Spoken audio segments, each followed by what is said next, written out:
Hey everyone, welcome back to the Majesty of Reason. I'm Joe Schmid, and today we've got two specialists in applied ethics, Dr. Dustin Crummett and Dr. Brian Besong. They're going to be discussing natural law theory and the morality of homosexual activity.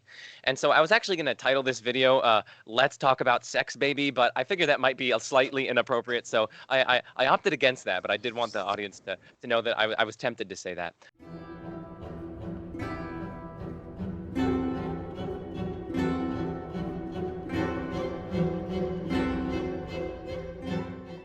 Anyway, thank you guys both for coming on, and yeah, I'm really excited for this discussion. And so I'm basically going to give the audience a short rundown of how the video is going to work, the structure and outline. So essentially, it's going to be a very informal discussion. We're going to kind of have opening statements, as it were, around 15 minutes, but there's a lot of leeway for them, and they know the structure. And so we're going to start with Brian, and then we're going to go to Dustin, and they might have presentations prepared, they might not, they might, it was totally up to them. And so after that, after the two sort of quote unquote opening statements, we're just going to have a sort of informal dialogue back and forth between them. And so, yeah, I think I can turn it over to Brian to start us off. Well, thanks, Joe. Thanks for organizing this too, and Dustin for participating. So for many people who are philosophy undergraduates or even professional philosophers, in normative theory today, there's the big three theories, namely Kantianism, virtue ethics, and some form of consequentialism. Contractarianism sometimes is featured if you're going to have a fourth, but rarely do people have deep exposure to natural law moral theory. And I think this is a impoverishment of the philosophical tradition, and it's not always been this way. So the natural law tradition takes its origins from Plato and Aristotle especially, and it's picked up and worked out in a more systematic way by the Stoic philosophers. Later Christians who encountered the Stoic moral philosophy saw in it an ample expression of the law written in our hearts, a law which was available even to those who had not had the divine revelation of the Decalogue. Today, most people understand natural law as something like a philosophical curiosity, something like Zeno's paradoxes, or else they'll see it as living under the auspices of a religious tradition. So they most especially associate it today with Catholic moral thinking, and truth be told, it is endorsed by, in some rough way, most Catholic academics. That said, its tradition is something much broader than some religious tradition. So one might wonder why natural law has disappeared from the contemporary discussion, and it's natural to think that it disappeared for very good reasons. But in philosophy, this often happens, that something vanishes not because it was demolished by powerful arguments, but rather because it ceased to be the in fad. And this is precisely what happened with natural law theory. So in early modernity, the new science began to see Aristotelianism broadly as an antique and something that was stymieing progress in philosophy as well as in science.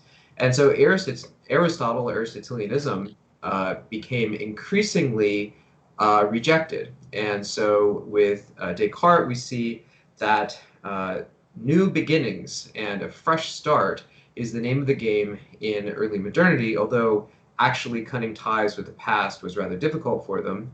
At any rate, today, many philosophers now see that philosophy without Aristotle is a poorer philosophy. And Aristotelianism is, I think, for the better, on the upswing in popularity. It's no longer considered to be an antique, but rather something alive. So things like powers in the philosophy of science are a hot topic, hylomorphic compounds in the philosophy of mind, intrinsic teleology. These are things which, several hundred years ago would have put one completely against the norm in philosophy, but today they are things that people can proudly assert they're fans of.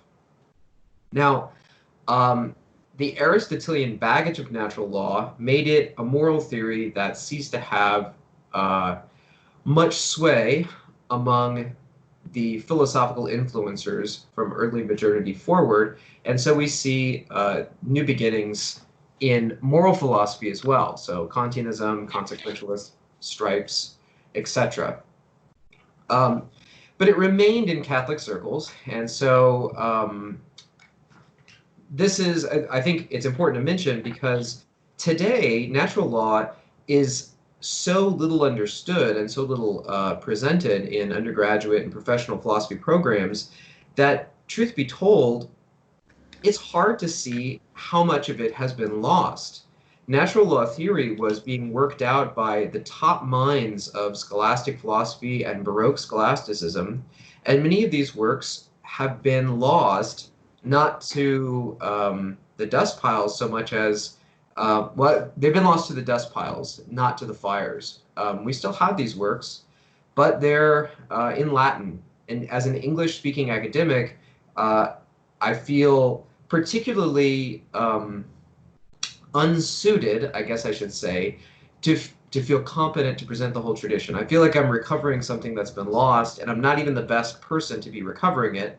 At the same time, I feel like as a research program, it's got so much merit and so much promise that it's worth diving into. It's worth defending. And I invite others who, especially who are watching, to participate in this research program of recovery and systemization. Okay, so I say that because in some sense, natural law as a program has a lot of work to do. There's lots of parts of it which are sketched.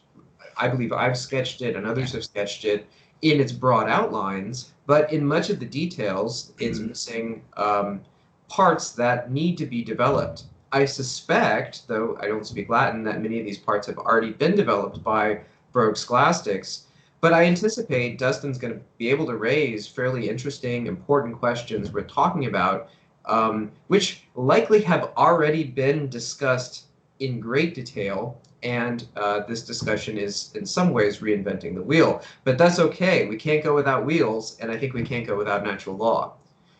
All right, so all that is context. For the audience, I guess one question to ask is, what is natural law? So natural law, in my view, is the view that an action is good if it actually contributes to human happiness. Now, here I'm thinking of one's own happiness and not the impartial aggregate happiness of the crowd. And so happiness in natural law is understood as a function of our human nature. More concretely, happiness is the result or the consequence or consists in the satisfaction of our natural appetites. I understand natural appetites as inclinations to use our natural powers in their natural ways. Put differently, use our natural powers towards the ends that they have by nature. Put differently, there's an intrinsic teleology to each of the powers. It is goal-oriented, and each of the powers has a built-in functionality. When it properly is functioning properly, it characteristically achieves its natural end, although not invariably, but it is built in with this function that is the function aimed at the power. Is the function aimed at the good the power is about. Okay, so happiness is consists in the satisfaction of our natural appetites, which means that actions are going to be bad first and foremost if they ever involve the frustration of a natural appetite.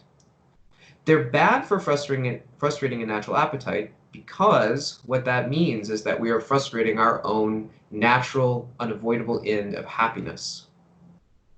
And so in natural law theory, one of the biggest and most important elements in moral analysis is figuring out whether a person is satisfying their natural appetites or frustrating them, whether they're acting in harmony with their human nature or acting against it. But we understand, both intuitively and through philosophical reflection, that not all of our natural appetites are created equal, that there is an ordering to the appetites, a hierarchy of importance. And so in addition to asking the question, is a person acting in harmony with their human nature or against it, we have to ask the question, are they prioritizing the right things? Are they satisfying one appetite of a lower ranking at the expense of something that should be more important to them, should actually be prioritized because it is more essential in those circumstances for their happiness? So in addition to natural law's analysis of the actions themselves, seeing whether they frustrate or satisfy natural appetites, natural law is also very interested in the circumstances of our behavior, whether those circumstances are appropriate or proper, conducive to the satisfaction of our most important appetites, or whether they are either ill-conducive to happiness or are deprioritizing something that should be more important. Lastly, natural law sees as very significant the reasons why we act, or put differently, our intentions. And so because happiness is a rational end, acting for the wrong reasons is also frustrating our happiness. We should be acting for the right reasons. And so in natural law, the act itself, the circumstances, and the intention, all three must be good for the action overall to be good. It's not sufficient to have the best 2 out of 3 or the best 1 out of 3. And so they should all three be good for the action overall to be good. If all three are bad, right, it's worse, but even if just one is bad, the action should not have been done. Now, in a now well-known metaphor, in the book On What Matters, or the series On What Matters, Derek Parfit suggested that major normative theories have been climbing the same mountain on different sides. Or put differently, the major moral theories have been converging rather than diverging in their general consensus on what's morally required. And I think that that's an apt metaphor because in a real way, at the summit, I think one's going to find natural law theory. The major theories today, deontological theories, consequentialist theories, and virtue ethics theories, overlap significantly with the three elements of natural law I just specified. So thinking about activities and whether they're satisfying or frustrating natural appetites has a strongly deontological component that I think we're going to get into. So I won't go into too many of the details now because in the course of discussion, I think they'll come out. But the act analysis is strongly deontological. But it's not just the deontological aspect that natural law gives us. It also gives us a concern for the future. It gives us a context sensitivity or a consequence sensitivity, and that's why circumstances also matter. Finally, natural law is very interested in the intention or character behind our activities, suggesting that if character drops out, moral analysis is impoverished. And so that overlaps pretty significantly with major aspects of the virtue ethics tradition. Okay, now very briefly, I want to raise and then respond to probably the most characteristic misunderstanding of natural law. So when people crudely present natural law, one way it's presented is natural law says natural things are good, unnatural things are bad. So, and this is not specified in any way. And so on that very crude presentation, unnatural things like, let's say, airplanes and synthetic medicines are seen to be bad, or this straw man presents natural law as saying that they're bad. And conversely, you know, like the sort of sexual behavior that we might see in the animal kingdom, like, so on my, I pulled up on my web browser, I will not show the screen, but there's apparently necrophilia is quite common in the animal kingdom. And if you go on, there's a whole Wikipedia entry on the non-reproductive sexual behavior of animals. And there's I think it's an armadillo having sex with an armadillo corpse picture. So I don't know how these naturalists go out there looking for examples of natural necrophilia, but all the same, perhaps one would say, well, look, necrophilia is a natural behavior. So is pedophilia in some animal species. And so we can't fly in airplanes or use synthetic medicine, but go at it with a corpse. This obviously is a straw man, and I'm building it up because it's such a crude misunderstanding. So the nature that natural law is interested in is our own nature. What about our nature? It's interested in satisfying that nature, in helping us as individual beings flourish. So it's perfectly acceptable to use constructed instrumental means to assist nature in achieving its natural end of happiness. But it would be very foolish for us to think that the way we determine what human happiness looks like is by just consulting the animal kingdom broadly and seeing the sorts of things that animals do and saying, well, hey, they must be at least as smart as we are, so let's imitate them. All right, well, that's it for my opening statement, so I can turn it over to Dustin. Okay, great. So the slides here are just going to be a very sparse outline of what I want to say. Yeah, so as Brian mentioned, natural law theory is not widely held among contemporary analytic ethicists, and I mean that's what I am. So he certainly has much more familiarity with it, right? So I am coming at this as sort of an outsider.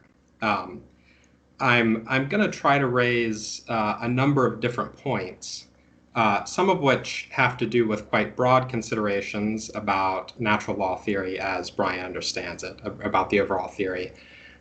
Some of which have to do with the steps which are supposed to allow you to derive, say, the wrongness of homosexuality from the high-level elements of the theory. Part of my reason for trying to present a number of different objections targeting kind of different levels of the argument is that even though I do think that some of the individual objections that I discuss are, in my view, pretty decisive, I also want to sort of convey how many moving parts there are in this argument, how many different sort of contestable assumptions you have to get through in order to derive something like the wrongness of homosexuality. And one of the reasons that it's important to convey that, I think, is that even if my objections all are not very good, you might nonetheless think that Brian's arguments haven't decisively established each step in the argument, right? And of course, if even one step in the argument fails, then the argument fails. So if you have just a little bit of independent doubt about each step in the argument, it might be that even if you think each one is sort of plausible on its own, it might be that you should think probably there's some flaw in it or other. And particularly if you have some kind of independent justification for thinking that homosexuality is permissible, which I think most people in our society do, then it might just be reasonable, I think, to sort of G more shift and just say, well, there's a lot going on here. I think there's probably something wrong with it. Even though, again, I do think that at least some of the objections I'm going to discuss are quite persuasive to me. A first worry. It seems to me that natural law theory, as Brian understands it, is committed to a form of egoism. And egoism is false, so natural law theory is false. Very, very straightforward. What is egoism? It's something like the idea that your well-being is the sole source of your reasons for action, something like that, promoting your own happiness, promoting your own flourishing. And that, I take it, is what Brian thinks. He even says in the book that in a theoretical way, all of a person's duties are self-regarding. So what that means is you do have obligations to treat other people nicely and so forth, but that's only because their well-being somehow contributes to your own well-being. And I reject that view. I think that you have reasons to care about others that don't ultimately bottom out in your own well-being. Because of that, and in fact, I think that those sorts of reasons are kind of the ones that are the core of morality, at least. Maybe they even exhaust morality on some views, but for that reason, I'm not sympathetic to this part of natural law theory. I'm also not sympathetic to the natural law theorists' view of what well-being is. Something like, it depends, as Brian noted, on some kind of conception of intrinsic teleology. Functioning, performing according to your characteristic functions, the sort of stuff where that's determined by this kind of metaphysical, innate teleology. One worry I have is just that I think that intrinsic teleology doesn't exist. And in fact, I'm sort of sympathetic to something like the straightforward, naive science marches on view that Brian discussed. It seems to me, look, there was a time when you see the complex functional unity that organisms exhibit. You think, yeah, there must be some top-down organizing principle that's responsible for that. Now we can explain all of this in reductionistic terms, appealing only to efficient causation. So we don't need any of that. I'm sure Brian will have something to say about that. A second worry, I mean, suppose that intrinsic teleology does exist. Well, suppose, though, that it didn't. I mean, maybe it really does, but maybe it could have not. Maybe the world could have been the way that I and most analytic philosophers think it is. And if that's the case, I say torture would still be bad for you. So your well-being does not depend upon intrinsic teleology. Brian might say that what I've described is counterpossible, and if he does, then I have some other things to say about that. Here's something that I think is not going to be counterpossible in the Aristotelian view. Consider this sort of situation. Suppose that deep in the past, some genetic disease had swept through the human population and caused all future human beings to be born without eyes. Maybe it also happily improved some of our other senses, so we were still able to function just fine without eyes. It would then seem, if you just looked at us, like we were not meant to be sighted. We were meant to, in the intrinsic teleology sense, to rely on these other senses. But it seems to me that on the Aristotelian view, it would still be the case that we were supposed to. It's just that we would all be defective. That's not how I would describe it, but that's a comment. You're right. Yeah, right. Now, suppose, given that that sort of situation is possible, suppose it turned out that the actual human population has sort of a radically different teleology from what we think. There was some sort of big screw up that's caused us all to be sort of malfunctioning. Maybe human beings, like many other animals, are actually supposed to be solitary once they become adults. And maybe we're even, by living in communities, misusing some of our faculties. Some of our faculties are meant for outcompeting the weaker members of our species or something.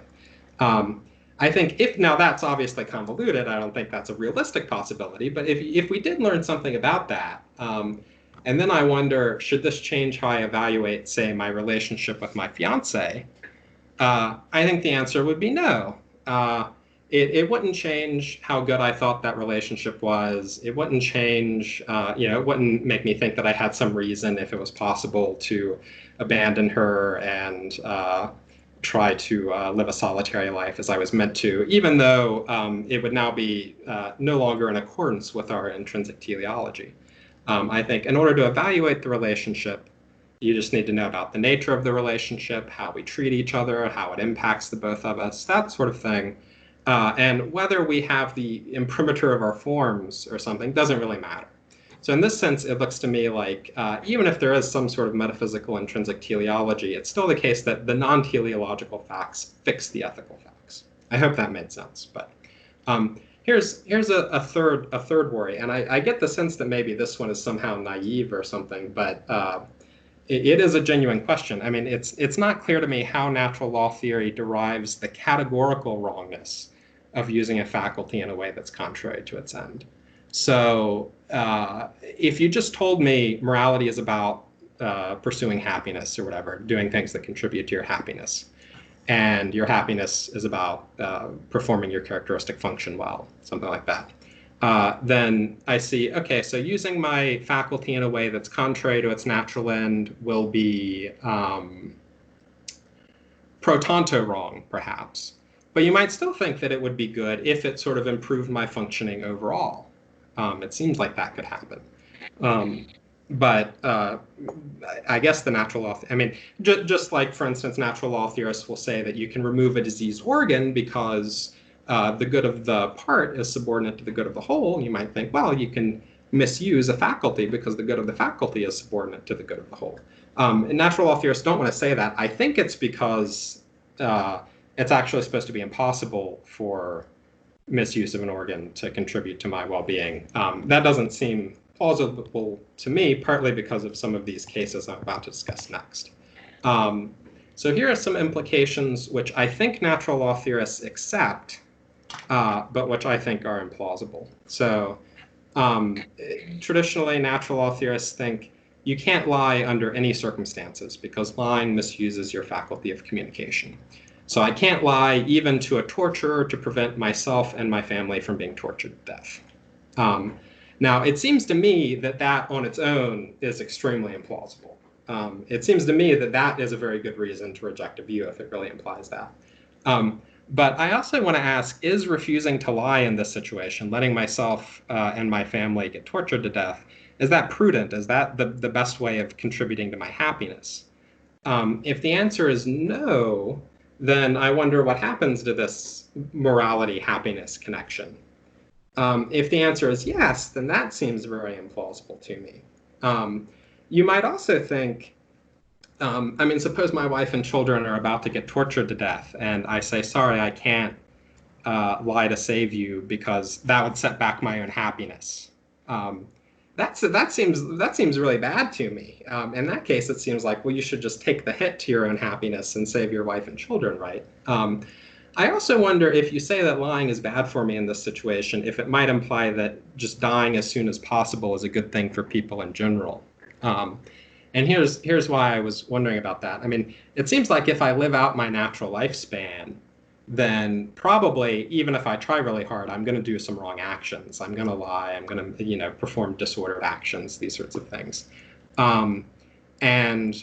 If saving my life, lying to save my life, and thereby living out the rest of my natural lifespan, if like the lie is so bad for me that it can't be offset by the rest of my natural lifespan, it seems like the rest of my natural lifespan, just given that I'm going to commit other wrong actions, living out the rest of my natural lifespan will be bad for me in general, or at least that's my thought, and so that's a worry I had.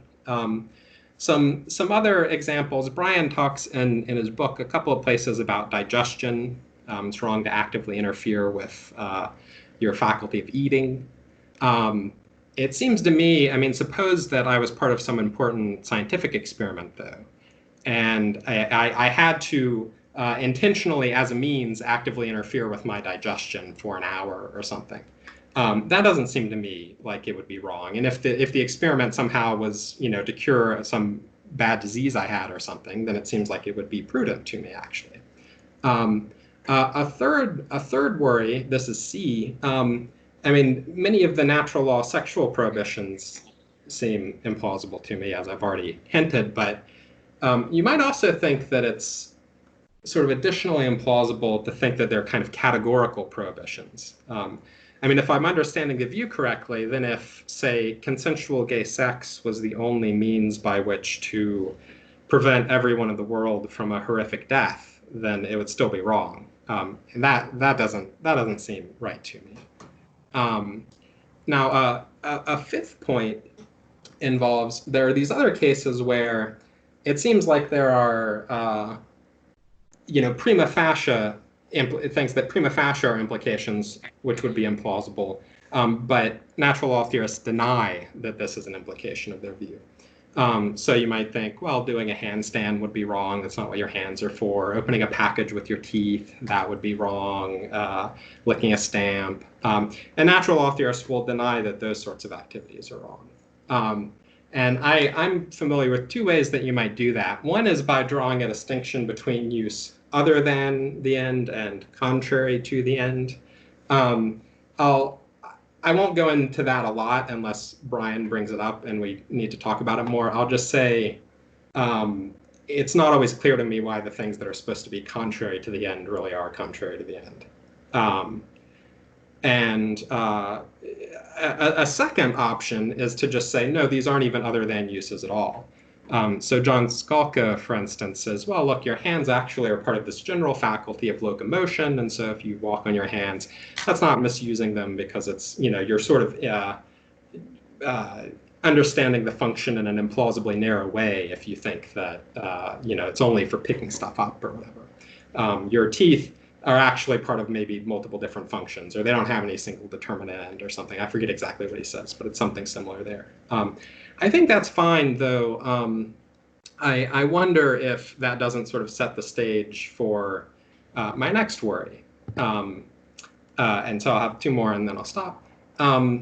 So my sixth worry, I mean, it seems to me, particularly kind of in light of that previous point, that in a lot of circumstances, there are a bunch of kind of equally plausible looking ways, narrower or broader or whatever, of characterizing what the natural end of a faculty is supposed to be. So, I mean, suppose that we said the purpose of sex wasn't specifically procreation, but maybe something a little bit broader, like the continuation of the human race. That seems plausible to me, the purpose of your sexual faculties, the natural end. That sort of seems plausible to me. That explains why there's some sort of connection to procreation.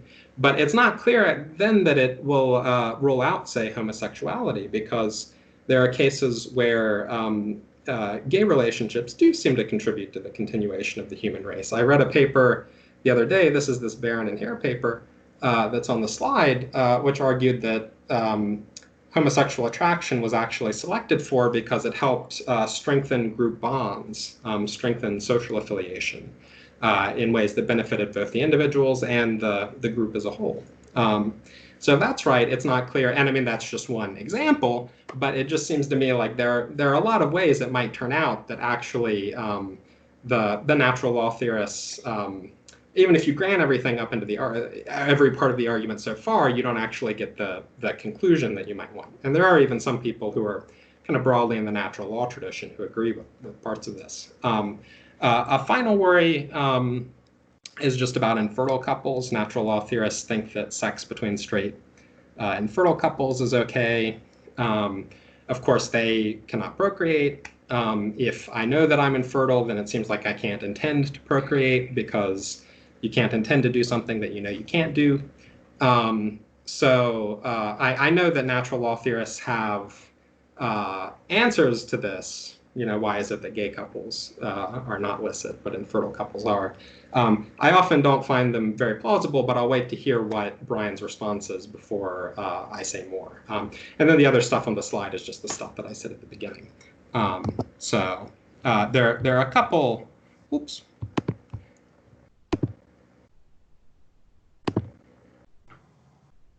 There we go. Am I back? Yes. There are a couple of points from Brian's opening statement that I would like to discuss at some point, but of course I'm sure he wants to discuss a lot of the stuff that I've just said too. So.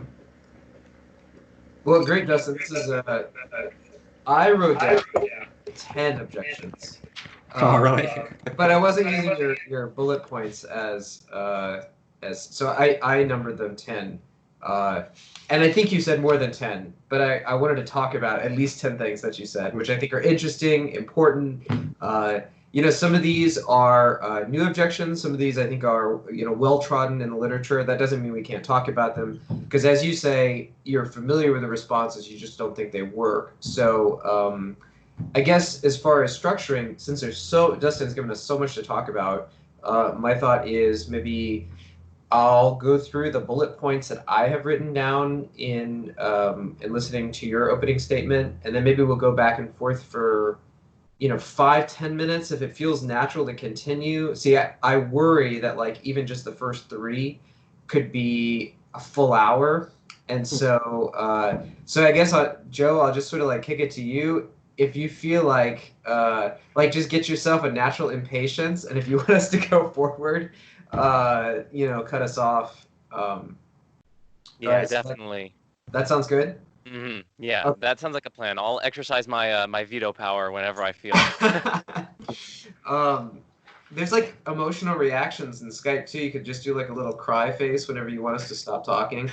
All right, so Dustin, one of your first points I want to talk about, which I think is really interesting, it's a newer point. This is definitely not well-trodden in the literature, and it almost goes presented as though it's not even an argument, but just a basic stance. But it's setting the bar for natural law theory quite highly. And what I have in mind here is what you say about the moving parts, and each needs to be demonstrated in order for natural law to succeed in providing a plausible moral analysis. So my impression is that this is coming out, especially in contemporary applied ethics, and within that, subdiscipline of ethics, we're getting much more of a focus on arguments from analogy from super strong concrete cases and intuitions about those concrete cases. And so I know you had mentioned, before we started talking, the shallow pool case from Peter Singer, so risking your shoes for the sake of saving a life. Certainly, almost all of us have this strong intuition, and I'm the last guy who's going to start protesting the use of intuitions. I am a firm believer in the moral importance of intuitions. I think that they start our moral theorizing. I think they're ineliminable from moral epistemology. And so some of my earliest research is developing a view on the epistemology of intuition. So I don't want to come across as being opposed to intuitions. But at the same time, I think you might be setting the bar too highly without making it clear that you're setting the bar quite highly. And what I mean by that is this: the objection that you have to natural law theory applies just as well to every moral theory out there. And so every moral theory out there, in order to provide a comprehensive moral analysis, has to build a framework of action analysis that's more robust than just arguments from analogy. And so I think it's worth, in the dialectic, emphasizing that it's not natural law uniquely. No, it may be a more complicated system by degree, one might say, or one might argue. But heck, I think Kantianism is Byzantine in its complexity, and critical parts of utilitarian analysis really need defense. Say that human beings are naturally oriented to pleasure, among other conclusions. And so dialectically, I just want to say, on the one hand, I'm a firm endorser of the moral epistemological significance of intuitions. At the same time, I disagree with the theory-free approach to ethics. And I think there's multiple reasons to say this. First of all, that even on the most straightforward cases, like we have for the shallow pool case, you're going to get some disagreements. And so it's reasonable to ask, after disagreement, how are we to parse these rival intuitions and to treat one intuition as legitimate and another as illegitimate. And one natural response here is to say that there's a sort of moral expertise. I think that intuitions get honed, and they get honed through virtuous dispositions, virtuous behavior, among others, the development of the virtue of prudence. And that through the development of this virtue, a person's intuitions get more and more, I don't want to say reliable, because I think there's the generality problem for reliabilism, but I want to say that their moral faculty, the conscience, works more and more properly. And so so here I'm trying to respond to theory-free applied ethics analyses, saying, one, I like intuitions, but they don't, they're not as swift a solution in ethics as they might be presented as, because you do have deep disagreements, fundamental intuitive disagreements, and that should lead to defeat for at least some people some of the time, which means that we need something more than intuitions to persuade people who don't share the right intuitions, and I would say principles. Another response that I'd like to have to this theory-free view is that it seems if we are not, well, I guess let me slow down. It seems to assume that the best moral theorizing is always going to be, at best, probabilistic, based on arguments from analogy, from firm intuitions. And that probabilistic approach, I think most people would find unsettling. Here's one reason to think it's worrying. It seems intuitively clear to me that if my daughter were to discover something in the backyard and there's a big red button on it, she should not go out and push the big red button, knowing nothing about what it is that's in the backyard. She should not go, knowing at least that that's a button there, it may do something. It would be wrong for her to go and push the button. until she knows it's a perfectly safe and fine thing to do. So using this approach of thinking about cases first, what is that supposed to show? It's supposed to show the idea that until we know that an activity of ours is permissible, we should refrain from doing it, and that we should have at least some credence, some, I would think, moral certainty, that an action is permissible before we engage in it. Now, why is that supposed to be important here? Well, if we're theory-free and principle-free, if we're just relying on arguments from analogy, lots and lots of activities are going to be presenting themselves to us that we're going to have no idea whether they are morally okay to do or not. And I think most people, when they're thinking about their actions, aren't just thinking about how similar is this situation to some other thing that I faced and knew it was fine to do. Most people think about principles of behavior. They think, this might be dangerous. I shouldn't do dangerous things. And those mid-level principles, one might object in the same way that you've objected. Well, did you demonstrate that, right? How did you arrive as a lemma to this mid-level principle? And if we set the bar too highly on moral theory, what we end up doing is not just demolishing natural law theory, we demolish all moral theory, and we also demolish what most ordinary, Morean, common sense people find as their basic principles of action. I'd like to say that in addition to straightforward intuitions we have about cases, we also have intuitions about principles. And so those intuitions about principles need to cohere with one another. And put differently, I think it's natural for all people to not just have these reactions to cases, but to have an inclination to principle and theoretical approaches to their behavior. And I think that's really important for them not doing like what I described my daughter as possibly doing, pushing some red button, not knowing whether it's okay or not. Yeah. Okay, so all of this is sort of background because I suspect that most of your approach is going to be vaguely skeptical, because what's informing the approach is this idea that we should go to the sort of strongly Morean intuitions and use those by analogy to generalize to other cases. And I think that has some pretty significant theoretical weaknesses that are worth discussing. It's got its own baggage. It might not require as much demonstration. At the same time, it does lead to some, I think, counterintuitive results.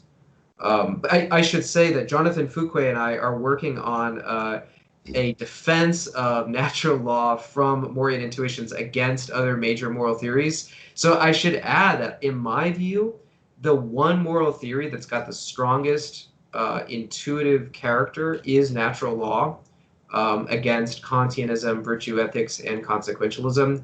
Now, I suspect that we're not going to get into the weeds of the rival moral views. And after all, you are raising cases against like lying and natural, sexual behavior, which for some, especially contemporary Westerners, are counterintuitive. Okay, so that's what I want to say about what I consider bullet point one of your objections. Can I just say something? Yeah, something quick about that. I didn't mean to be endorsing a theory-free view. There are times when, for one thing, there are many kind of mid-level principles which are not controversial. You shouldn't, kill random people or whatever. You shouldn't harm people without a good reason.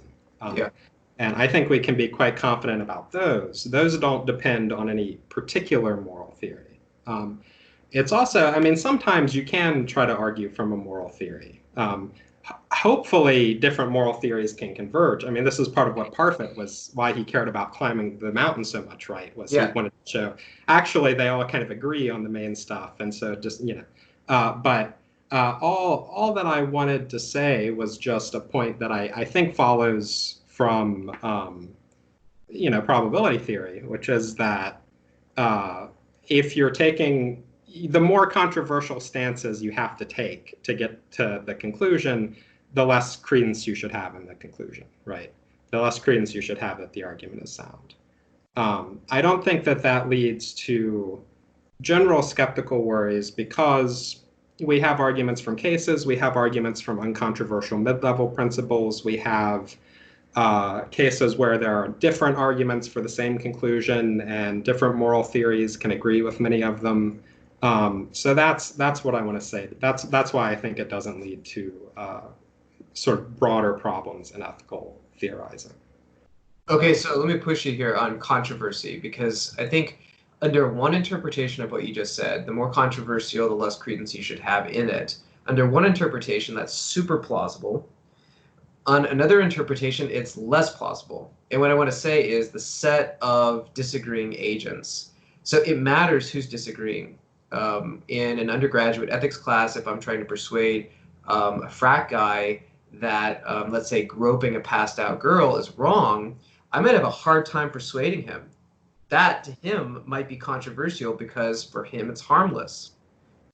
Similarly, I might have a difficult time persuading him that getting drunk is wrong. And so if we take the idea that controversy should lower credence and understand controversy as this sort of open-ended set of any agent that disagrees, well, that's going to lead to pretty surprising skeptical results.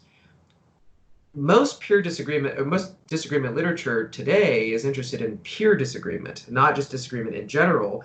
And what I want to say is that pure disagreement, this is an important feature of thinking about controversy, that not all disagreement is created equal, not all controversy is created equal. And I think that's going to be really important in understanding cases like lying and sexual activities, because although on the one hand, many people, even many of the people that are going to be watching, may find the examples controversial, and they are controversial on the very broad understanding of controversial, they've been much less controversial when you start narrowing the range of people to people who are working in professional ethics, people who have thought about ethics very deeply.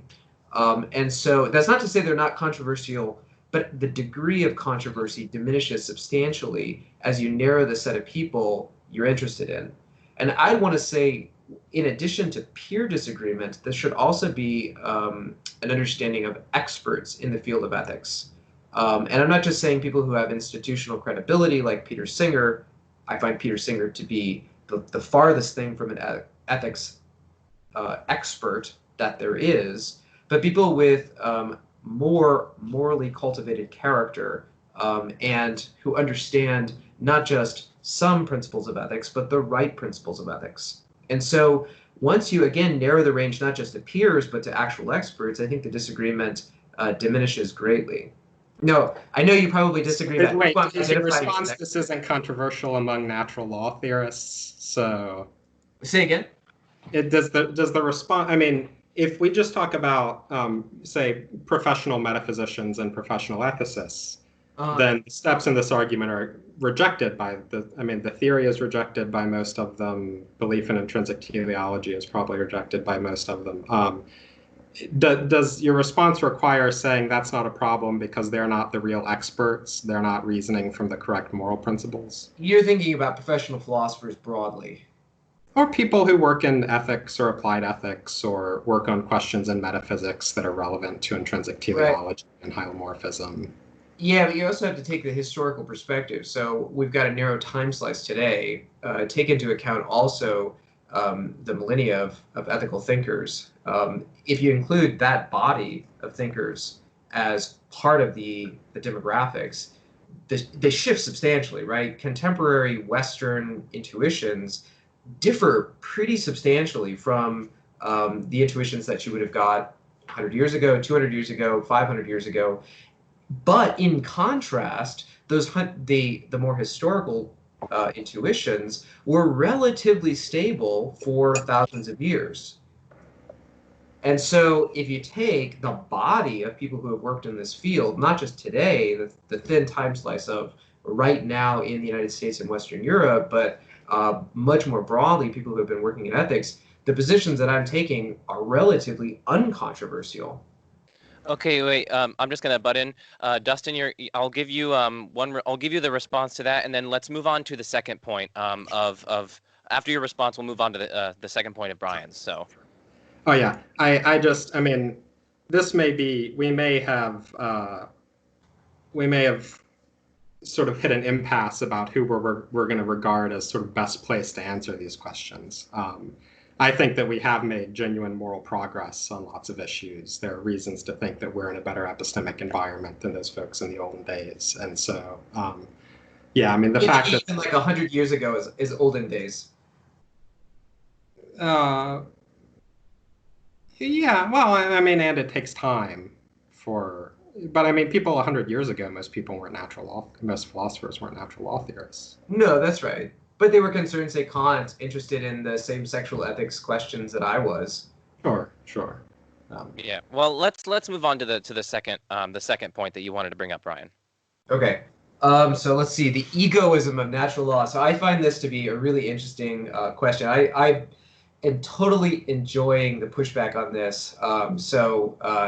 Alex Proust, who was one of the blurbers on the back of my book, was most interested in this aspect of natural law. And so I feel like there's a lot to say in defense of natural law on this point.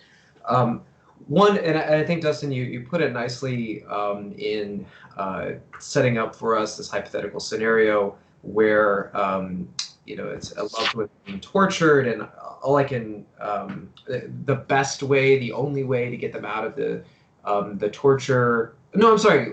The situation. I'm sorry. I'm conflating this with a lying case. But it's relevant. The reason not to torture them is for your own happiness. Yeah. Yeah, and so I guess one thing to say for starters is that our self-other, our relationship duties have to involve us somehow.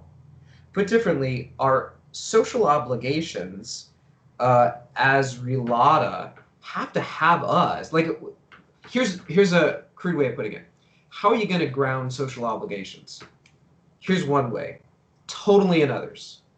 That's a simple way, but it leads to consequentialist impartiality. If we're going to be using, standard intuitions, is it Bernard Williams's case where he has to think about whether I save my wife or a stranger, and he's having one thought too many. And so if we ground social obligations in the other only, with no grounding inclusion of oneself, then to me it seems like the natural consequence is going to be impartiality towards all others, that the obligations are totally about them, not about me at all.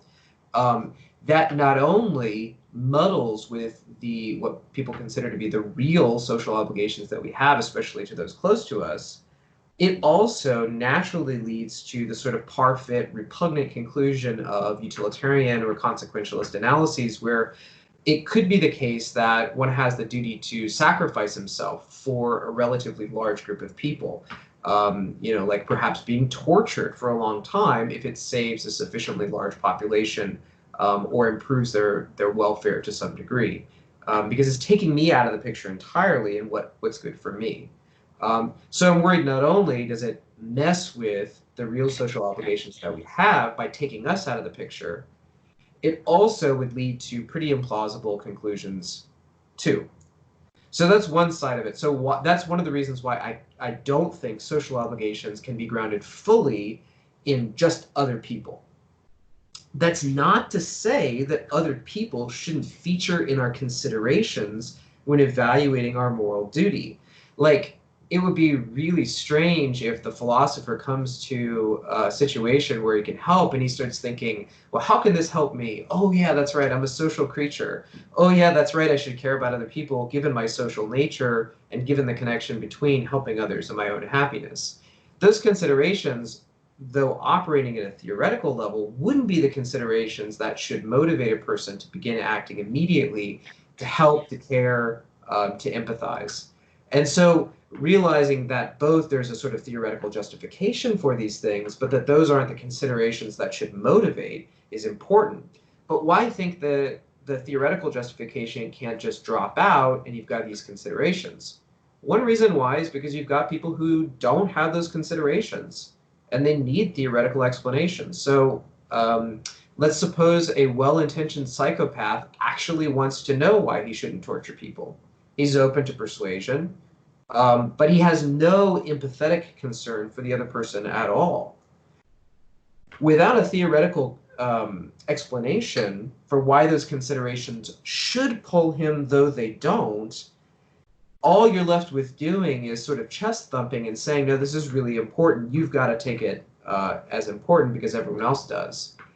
The theoretical justifications explain why even the well-motivated psychopath should care. He should care because as a social being, part of his happiness is frustrated when he doesn't care for other people.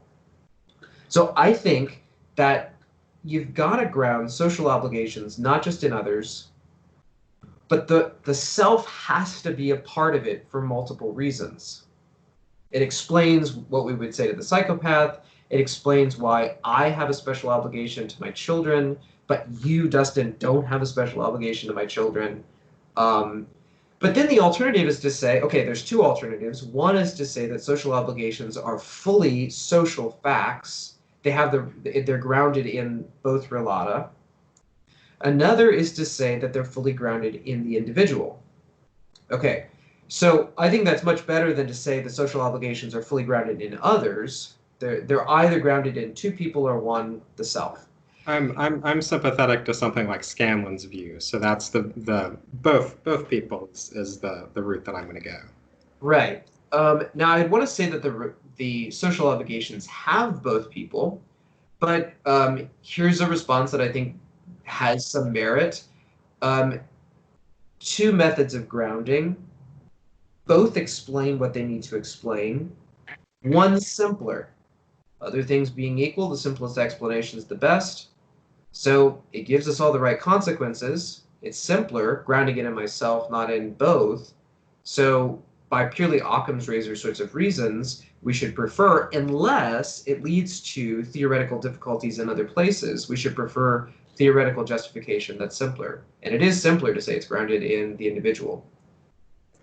So, okay, so I think there are two things I want to say about that. I mean, it's not obvious to me that it's simpler. Well, one being versus two. It's sure, but I mean, both people exist either way. Like, it's not like the Scanlonian is positing anything new in order to explain that. I mean, the relationship exists either way. Both people exist. Both people's interests exist. Their ability to make legitimate demands on one another, whatever. So, in that sense, this depends partly on what you think about the criteria for good explanations, but if the explanation has more components, but it's in terms of things that we're all committed to anyway, it's not clear that it's worse to me.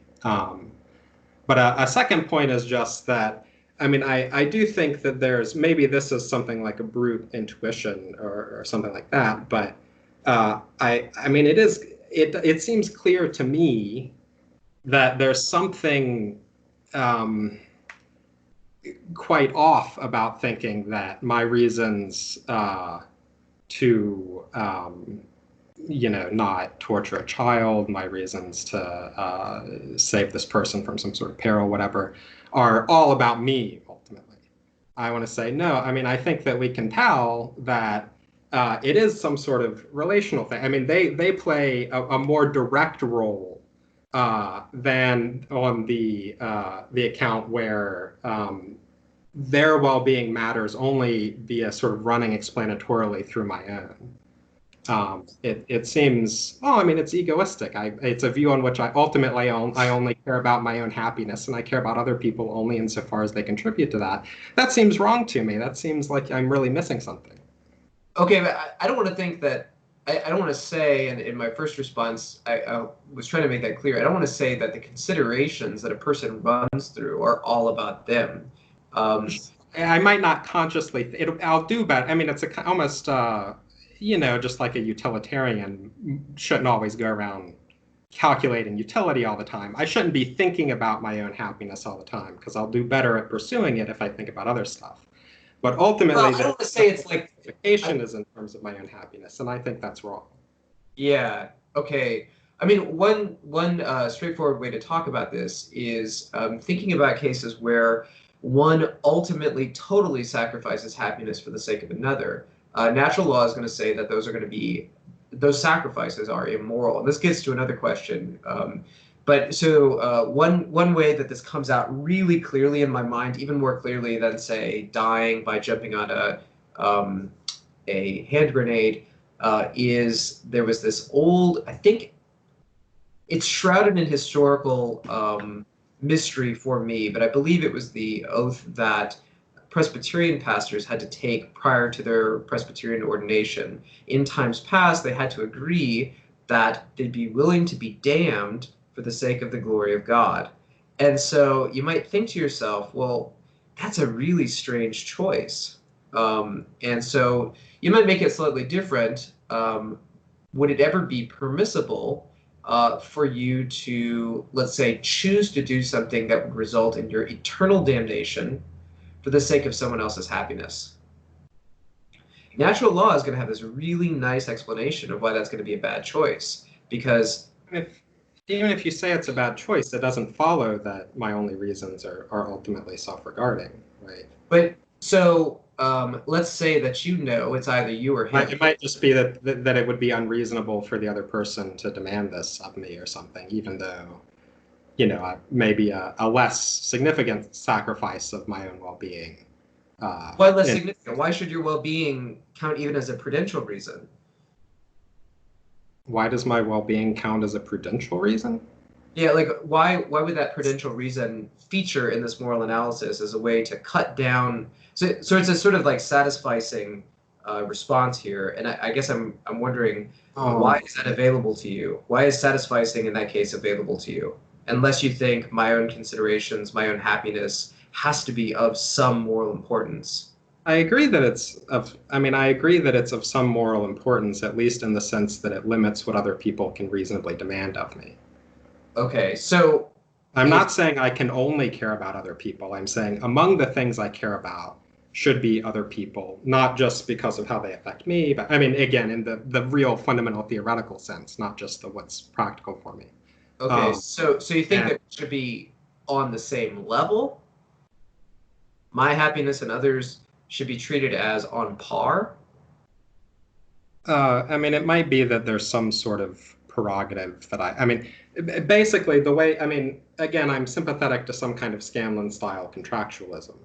So I'm going to think that the moral principles are determined, are the principles that sort of nobody could reasonably reject if we legislated them in some kind of fair decision situation. And that means that there are going to be limits to what sorts of demands other people can put on me, because if they're too demanding, then I will be able to reasonably reject them. I'll say, you're demanding too much of me. But I don't think that just any hit to my well-being is grounds for reasonable rejection. If it lowers my well-being just the infinitesimal amount in exchange for some huge benefit to you, it might be that, yeah, you can reasonably demand. And even if that wasn't true, it would still be even if there was always a concord between morality and well-being, I think it would still be the case that in the order of explanation, your well-being figures into the explanation of why I should do things in a way that it doesn't on the natural law view. So there's a couple of things to say here. Well, I want to focus on Scanlon since you're using that as a perhaps more appealing alternative. It seems to me that Scanlon is grounding our social obligations in our own rational agreement. And so it's my own inability to rationally choose otherwise that explains why I must act towards others in this way. No, it's, the fact that no one can reasonably reject a set of principles is what makes them the right set of principles. My reason for following... So I don't actually have to accept them. I just have to not be able to reasonably reject them. It seems like you cannot... It seems like agreement is being kicked through on the basis of non-reasonable rejection. Sorry, can you say again what... And it seems like what he's treating agreement. So classical contractarianism treats some form of implicit agreement as the basis for obligations. And so it seems to me that it's not a real agreement. It's a hypothetical agreement. Well, I know that. Yeah, all contractarianism is not saying a real... But, it's not even an implicit agreement. It's a totally hypothetical agreement. It's determined regardless of whether I actually agree or implicitly agree or whatever. The moral principles are determined by what nobody could reasonably reject. My reason, why should I care about the moral principles? What is my motivation in the sense of my reasons to follow them?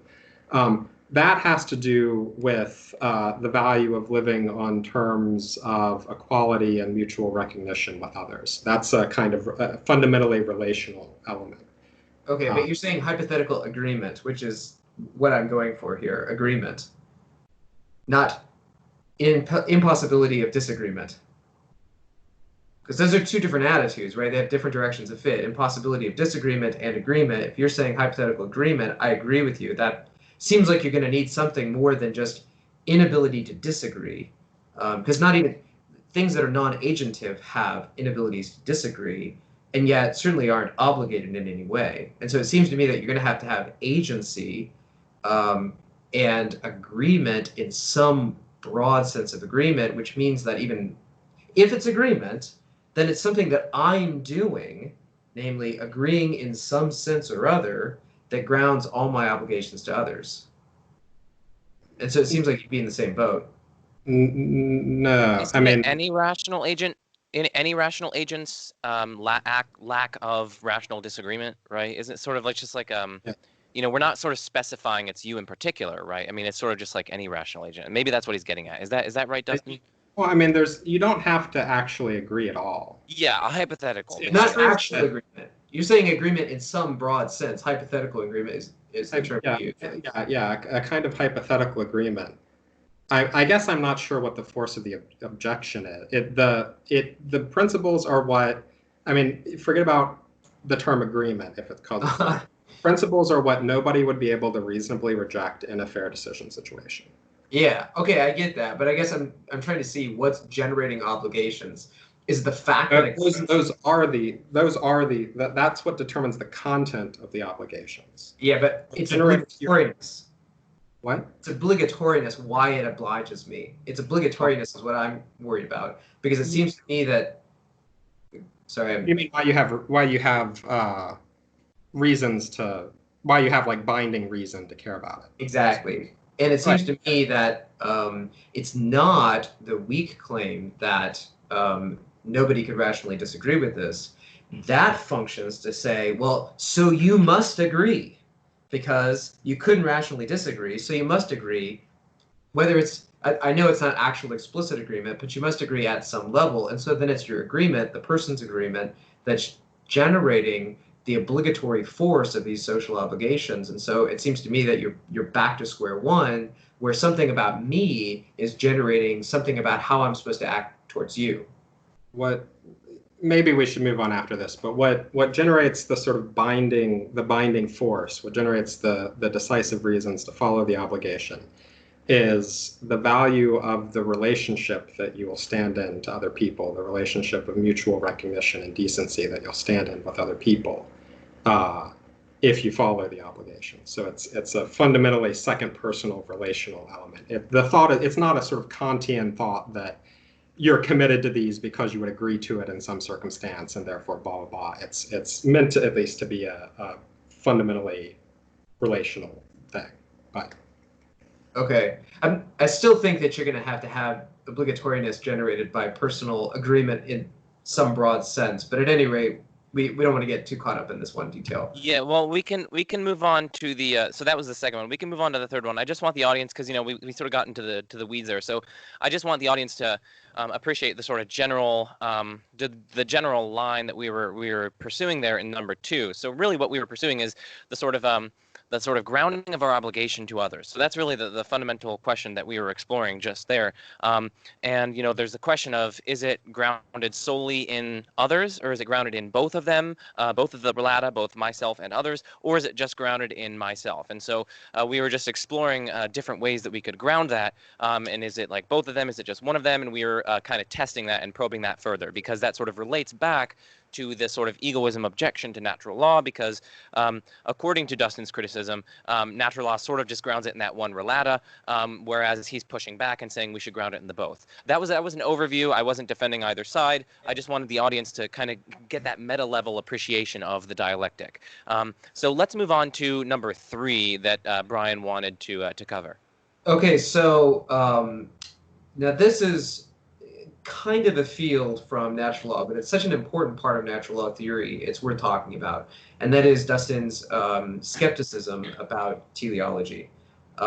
So Dustin's skepticism about teleology, I would say, has been a default view for some period of time, and it's certainly after early modernity.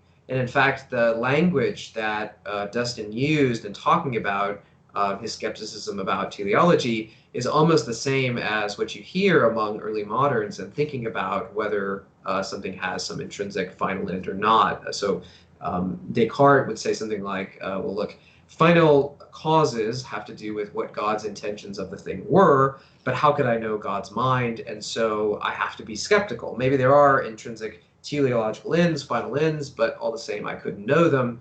And so we have to dispense with them, at least in terms of philosophy, because they are at best unknowable. And if they're dispensable, then perhaps they were not functioning in the same way that we thought they were.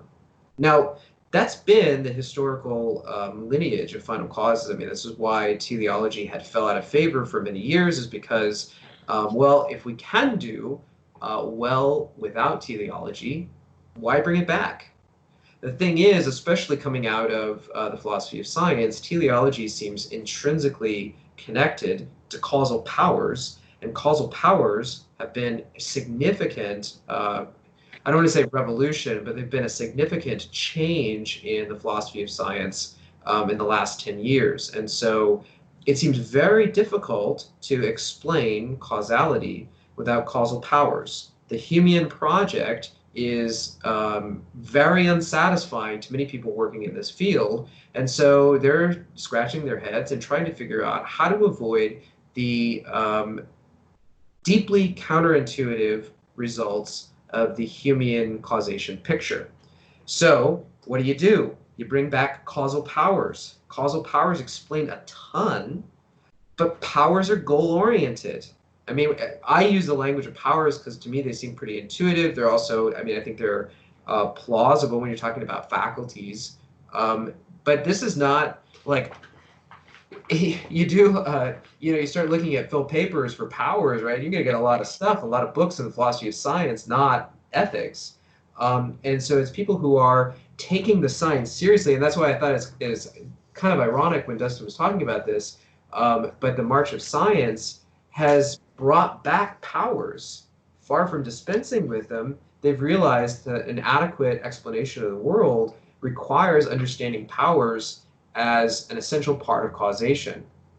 And so I think although there's this baggage, this heritage, and in my philosophical training, I didn't get as much exposure to powers as they are hot today, there has been a significant shift in favor of teleology, at least minimalistic teleology, as avoiding this Humean picture. And so I guess I want to say, I'm not going to try to appeal to popularity here, but there are really good reasons that indirectly talking about the popularity should allude to.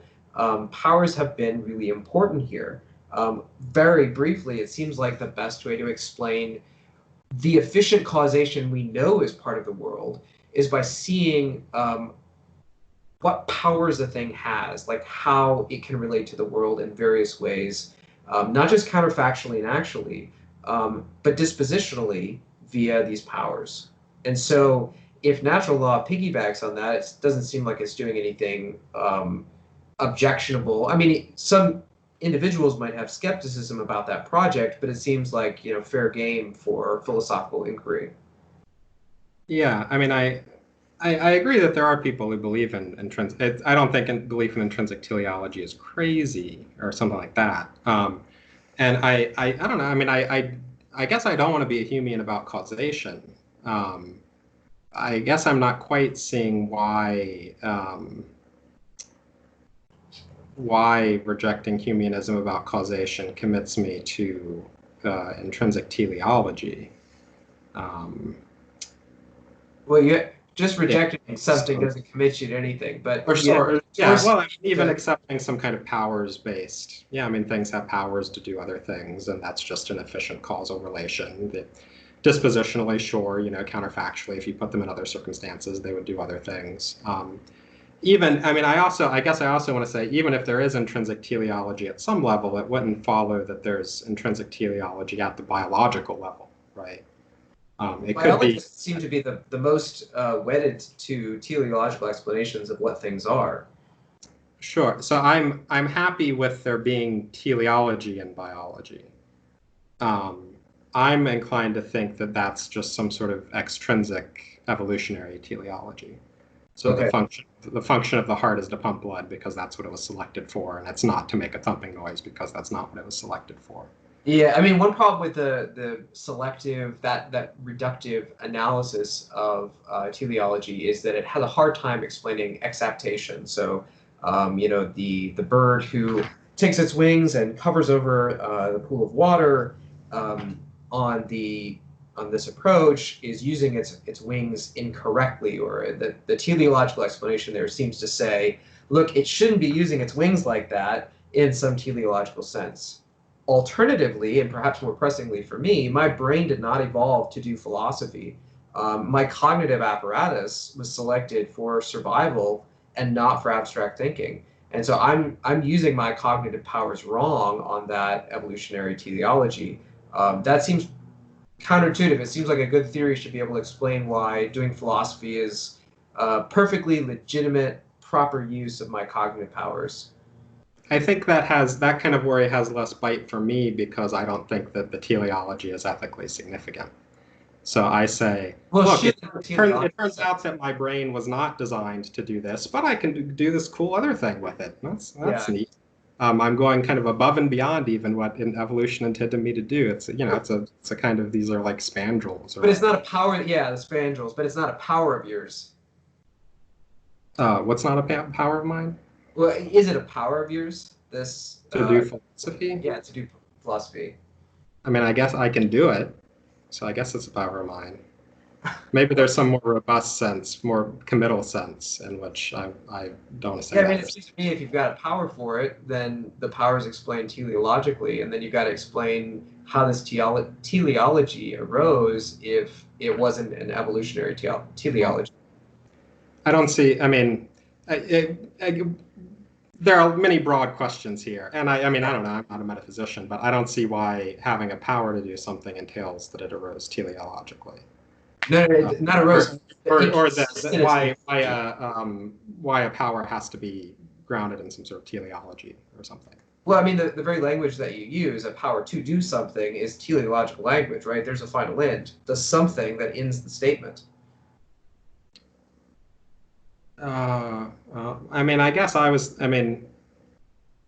way I was thinking of it, my heart also has the power to make a thumping noise. That's just not what its function is, right? I'm just thinking the power to do something is just, you can cause it to happen. Maybe causation is some sort of primitive or something. But so I think what Dustin is saying is like all of our powers derive in some sense from evolution, but some powers are not sort of functional, and there are only a proper subset of powers are functions, and those are the ones that are explained by this sort of selective pressures, and then it's sort of, I guess, non-selective pressure kind of spandrels that account for our causal powers that are sort of not the function, as it were, under this reductive analysis of function. So maybe that's what he's saying. It's sort of like a proper subset of our powers that are sort of functional in the biological sense. Yeah, so maybe that helps clear. I'm happy with that. Okay. I guess backing off then, it seems to me that you're still saying there is this intrinsic teleology because there are powers. And so, I mean, if so, then it doesn't seem like the metaphysical commitment to teleology that arises from powers is in any way specious. After all, you're appealing to them as well. Even if it's just a subset or you're explaining them in some other way, still, you've got final ends. You just, passing them off in some sort of more scientifically respectable way. And so but still the metaphysical commitment is there. Yeah, I guess I'm not quite seeing why I'm committed to final ends and intrinsic teleology. How do you explain powers without final? How do you explain powers without the what for? And a what for is a teleological explanation. Oh, it's just the power to. I mean, I have the ability to cause something to happen. Yeah, so you're maybe explaining it in broadly counterfactual terms, even if those counterfactuals never realize themselves. So Sure. you think about, so this is one of the reasons why in the philosophy of science these have come up, is you've got things like thinks that prevent the counterfactuals from ever being exemplified.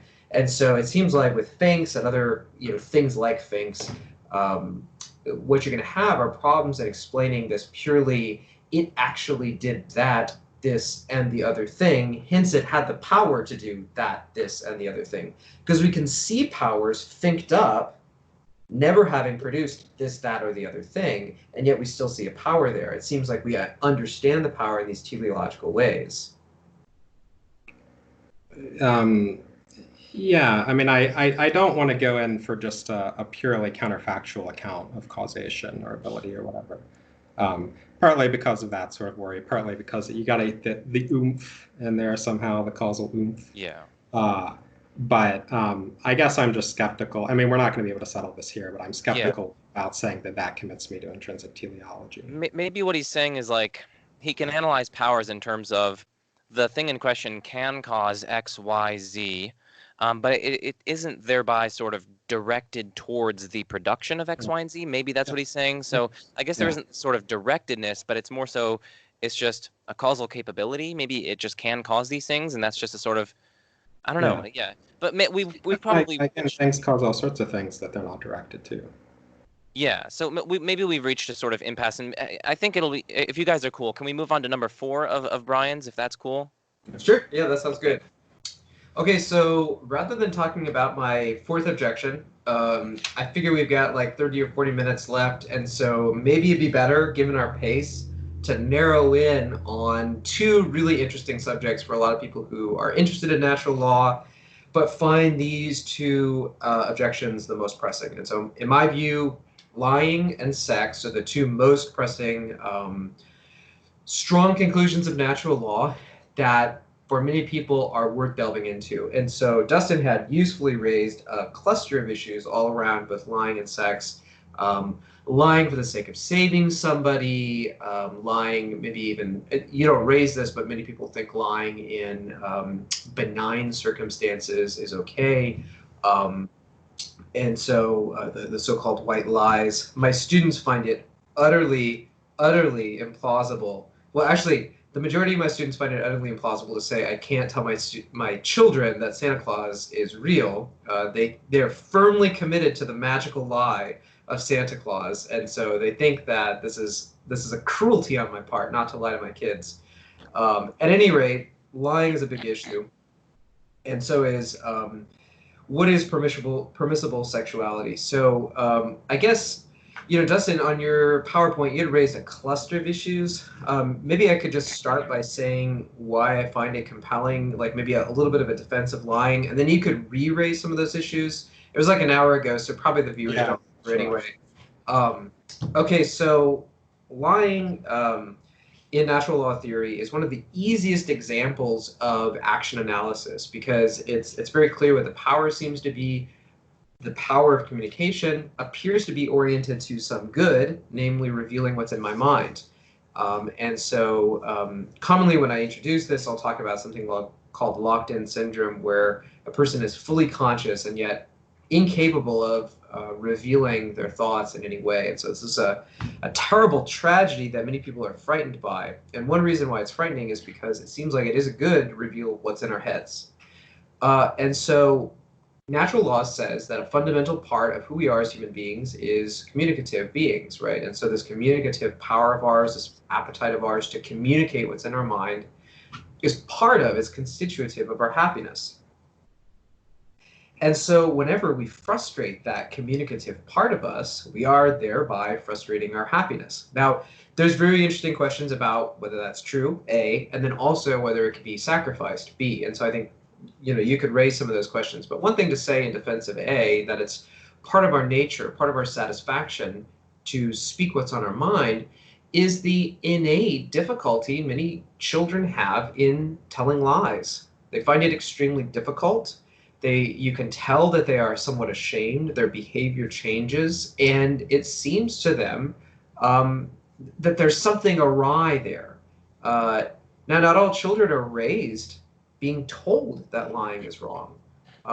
Many parents emphasize telling the truth for prudential reasons, but at the same time, it's not that common to have an absolute prohibition of all lies whatsoever, regardless of the circumstances. And so the behavior that children have is interesting, and I would say that it is naturally explained by this analysis of human nature as being communicative in the ways that I've said. So the idea that we lie, as frustrating our happiness, this I don't think is an implausible account. I also think it's useful to say that the alternative ways of grounding lies as being immoral are really hard. And so within the natural law tradition, Hugo Grotius had tried to advance this idea of a sort of rights-based view of why it's wrong to lie. On natural law, it is wrong to lie, not only because I'm using a communicative power unnaturally, it's also wrong to lie because in many cases I'm lying to someone with a right to knowledge. And so there's a sort of twofold aspect of the wrongness of lying. Grotius tried to dismiss the first and just endorse the second. But one of the counterintuitive implications here is that it means I have a right to lie to people who are complete strangers about facts that they really have no right to know. So I could walk up to somebody in the grocery store and say, you know what, Justin Bieber and I, we're BFFs, right? And I could say that, I could assert it with sincerity, and according to this alternative grounding of the wrongness of most lies, that's going to be perfectly okay. Now, it would explain why I can lie to the Nazi soldier at the door, but it also seems to generate these other counterintuitive implications. And, Kant was famously opposed to lying, and so the Kantian tradition appears to require telling the truth in all circumstances also. And then what you get are, utilitarian views where it seems like it's okay to lie in lots and lots of circumstances that are harmless.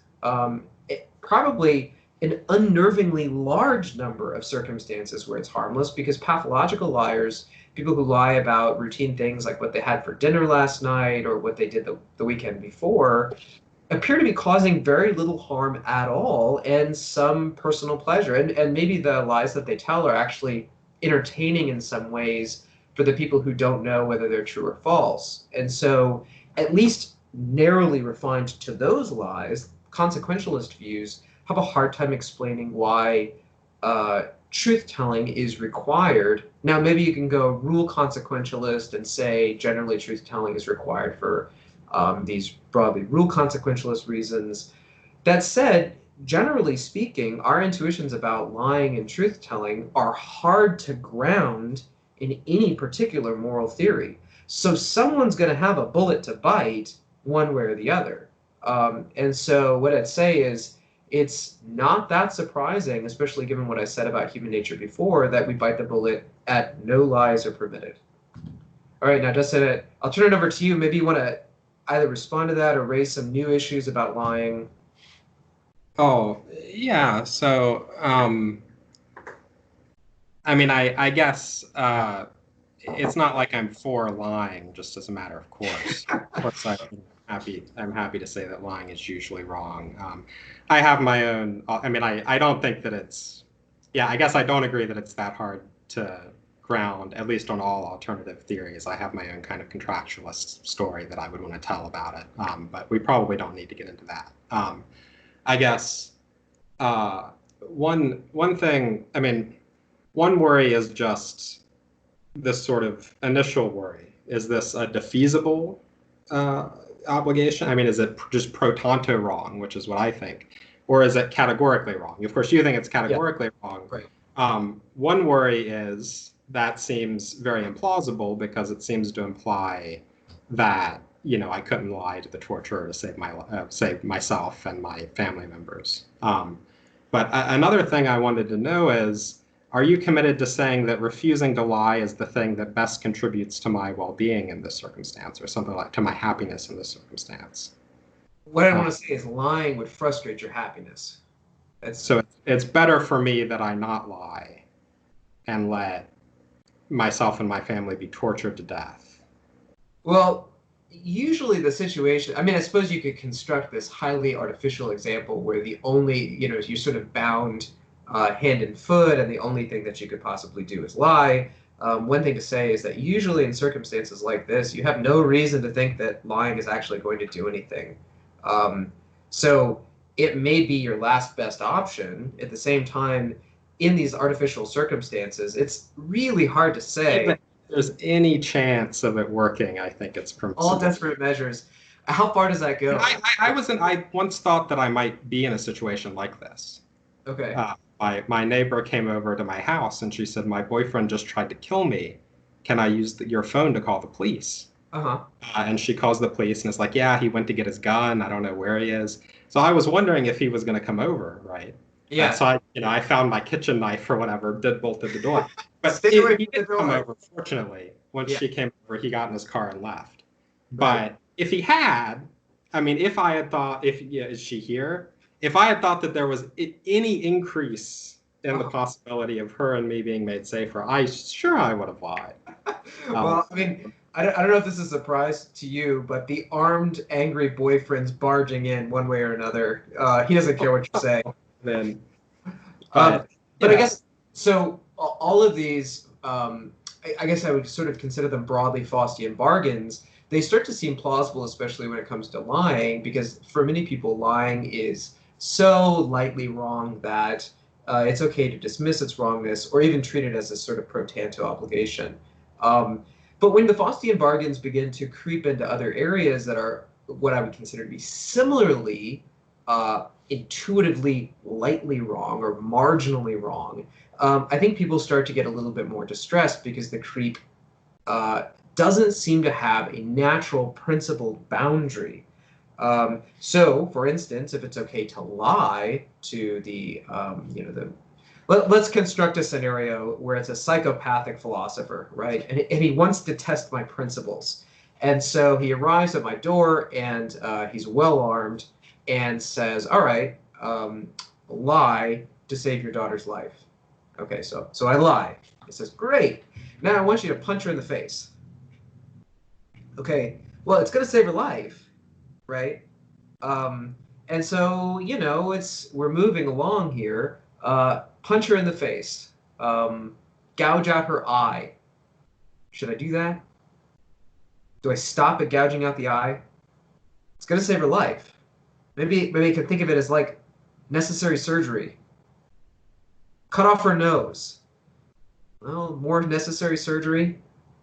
These Faustian bargains don't just stop at lying, and the uncomfortable creep that they generate, I don't think, I think that it's reasonable to say no to Faustian bargains, right? That I'm not going to torture my daughter. I'm not going to cut off her nose to save her life. Now, not everybody thinks the same way about that sort of thing, but what is it about cutting off her nose, right, that makes it morally wrong to do, even if it saves her life? Actually, before I continue, Dustin, what do you think about that? Oh, I mean, my inclination is to think, I mean, particularly if she would prefer that I cut off her nose, say, my inclination is to think that I'm in a really shitty situation, but that it might be permissible to do it. What if she says nothing, she's just crying in hysterics? Well, I might try to guess what she would prefer that I do, in some sort of other, but I guess I also think it's quite different. I mean, sort of really seriously harming person I'm trying to save does seem quite different from just lying to this other person who's trying to kill them. Right, but the slap is not a serious harm.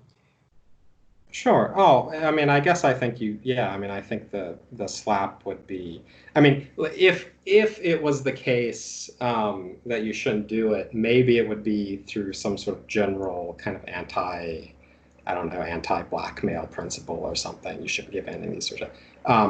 But I guess I think that there will have to be some exceptions even to that kind of principle. Okay. I mean, it's yeah. Well, maybe I hate to cut it off there, but maybe we can turn to the sort of sexual aspects of this. I mean, I know we could. Can I ask one other thing? Yeah. One thing, and then we need to move on. This is something I just put this in at the last minute, but this is something I said during my opening statement. So if we say that it's bad for me to lie to save my own life, to prevent me from being tortured to death, I'm worse off than if I lie and save my life. What about the worry that, I mean, if I live the rest of my natural life, I probably am going to lie at some point. So if lying is worse than, dying 40 years early, looks like it would be better for me to die now than to live and to lie later. Because lying is worse. Yeah, because all that living out my natural life doesn't make up for my lying. What do you say about that? So you're saying that's implausible? Yeah. Or the subtext there is, of course, it's okay to lie if it saves your life because, hey, 40 years is better than. What I'd say. What my worry is, it looks like if you say that lying is worse for me, you might also be committed to saying the best thing for me, realistically, is me just in general, not an emergency situation, but just like right now, just keeling over dead. Because otherwise, I'm going to do something wrong, and all of my extra life is not going to make up for that. Yeah. Okay. So, I mean, one thing to say is that one of the similar considerations that I was raising in other regarding sacrifices of morality, I guess you could say. One thing to say is nearly all the moral theories out there are going to say, yes, in some circumstances, you should make moral sacrifices, even if it means dying. And so I don't think natural law is any worse. It's just where those sacrifices have to be held, and you think they're less intuitive than I do. And they're not committed to saying that I'm better off if I die. That's what I'm worried about here. Well, better off is hard to say because natural law is going to say happier. That. What's that? Happier, more flourishing, whatever the. Well, it's more like your pursuit of happiness is done when you die, and so are you better? Well, you're the same in some respect. Presuming that there's an afterlife, perhaps you've now achieved whatever level you're going to achieve. You haven't diminished, but you haven't increased either. If there's no afterlife, well then you're not better off, but you could have been worse off. And so the question is, well, how could you have been worse off? Because natural law does make this claim about welfare that other moral theories don't. I just want to emphasize, though, for the audience that every moral theory is going to have these uncomfortable situations where it's going to say, yeah, you should make this moral sacrifice, even though intuition finds these difficult. Whether it's going to be like, for instance, consequentialism might say I should torture my daughter to death if it saves a sufficiently large number of people. And most people are going to find those sorts of Faustian bargains uncomfortable. And so natural law is no different in that way. It's just where you make the sacrifices. And so the question is, lying, is this one of the sacrifices we ought to be making? I want to say that lying, that all the natural appetites are constitutive and not consequentialistly related to happiness.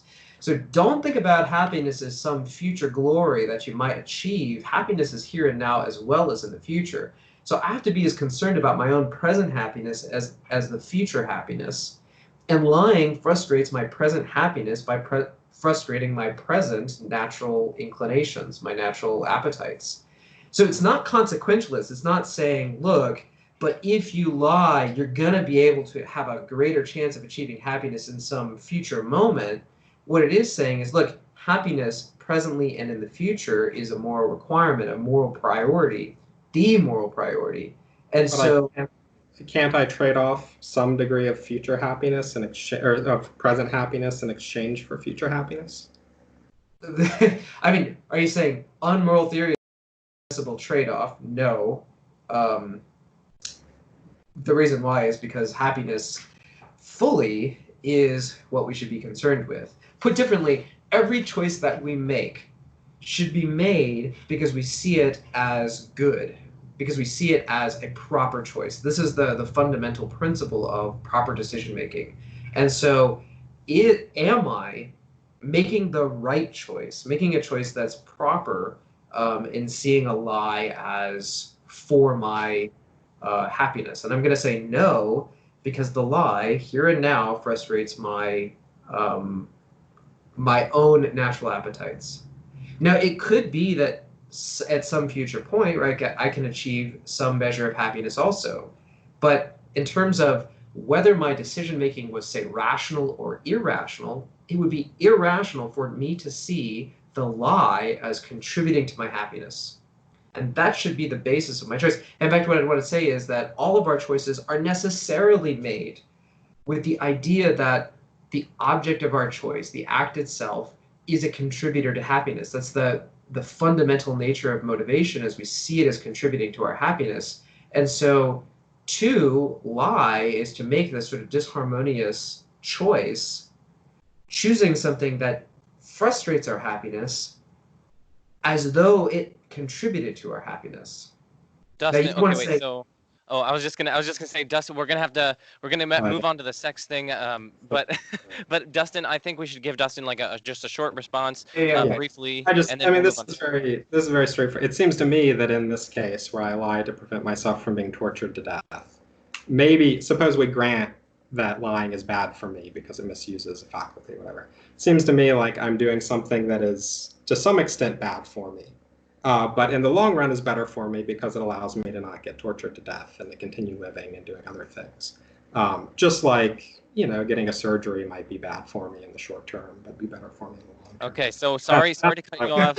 I'll resist my inclination. Okay, yeah. Okay, we got to move on to the sex thing for about last 10 minutes of our conversation, so 10, 15 minutes-ish. But yeah, so I'll turn over to Brian. Sorry that I introduced so many points at the beginning. No, it's all good.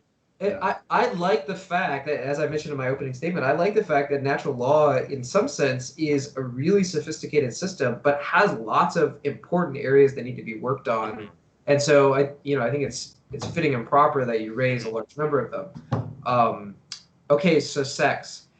Part of so I'll say what natural law has to say about sex, and then I'll respond to some of the sort of naturally counterintuitive problems that it runs into, at least when talking to especially contemporary Americans. So natural law says that our sexual power is aimed at procreation. And what that means is that it's intrinsic teleology. The way in which this power could be used naturally is the way that characteristically produces children. And, this is vaginal sex, uncontracepted vaginal sex, to be quite specific. Now, sometimes it doesn't actually achieve that end. Assuming that everyone is doing all that they can in the particular circumstances to achieve that end, they're doing nothing wrong. So the action itself of sexuality is aimed at procreation. But procreation, as we know, is something bigger than just a baby, right? Because babies are not widgets that can just be stuck on a shelf or stuck into an adoption center and you've successfully achieved the goal of your power, right? The goal of the power is something bigger because children are demanding things. And so natural law adds that the proper circumstances for sexuality are circumstances conducive to appropriate procreation. Now, children last a really long time, lifetimes in fact. Children are also extremely demanding. They put emotional demands on their caregivers, financial demands on their caregivers, time demands, right? In fact, if you're going to talk about the most demanding things around, babies are like ranking at least in the top 2. And so children require a ton. And that requirement means that if we're thinking about what circumstances are appropriate, right, conducive to happiness, not only for the child, but also for me, we're going to be thinking about circumstances that are the most conducive to successful procreation. And there is one, natural friendship, that is the sort of friendship that binds two people together towards the end of procreation, financially, emotionally pooling resources in a way that does not have a built-in transience does not have a door open, does not have a qualification, a subtext of possible future disappearance, and that one relationship is a marriage. And so marriage in particular is that natural friendship that is around for the sake of children. Now, that's not to say that there isn't true love in relationships, but that love itself, right, the characteristics of that love are unique. Because I have love towards my parents and my children too, but the characteristic love of my spouse is something that is best explained in its relationship to procreation. That's not to say those are my motivations, right? I don't love her so that she could be a good mom.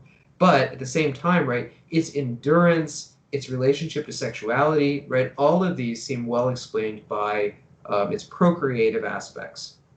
Right, this is one of the reasons why contemporary debates about what a marriage is, if they lose sight of the procreative aspects of marriage, suddenly get this sort of weird counterintuitive result of like, you know, why not get married to a large group of people? Why not get married to yourself? Why not get married to a lamp? Now, in times past, this was seen as red herrings, but these are becoming increasingly, this pushing of the boundary of what a marriage is has become increasingly common. And so natural law both emphasizes a sort of direct explanation of what marriage is and says why sexuality in those circumstances is the only morally appropriate expression of this. Now, I realize sexual revolution, right? It seems like anything under the sun is going to go as long as it involves a voluntary agreement between adults. And so, you know, I'm aware that this is counterintuitive to some, but I'll throw it to Dustin and see what he has to say about that. Yeah, so I guess I mean, I see why that all shows maybe some of the reason why it's good that marriage exists. Maybe it shows, you know, part of the reason why if you're going to raise kids, it's good to do it within a marriage, that sort of thing. I didn't quite see how it followed from that, or maybe I did. I mean, my worry is about how it follows from that well, first of all, that all sex outside of heterosexual marriage is wrong. Because I wasn't, I mean, again, I had my earlier worry, procreation, if sex has some sort of function, procreation is part of it. It's not clear that it exhausts the natural end to me. And then the other worry is about the infertile couples stuff. I mean, I guess you'll say this is because, you know, it's not in their control. Right. Yeah. Because I assume you're talking about natural infertility and not synthetically, chemically produced infertility. Sure.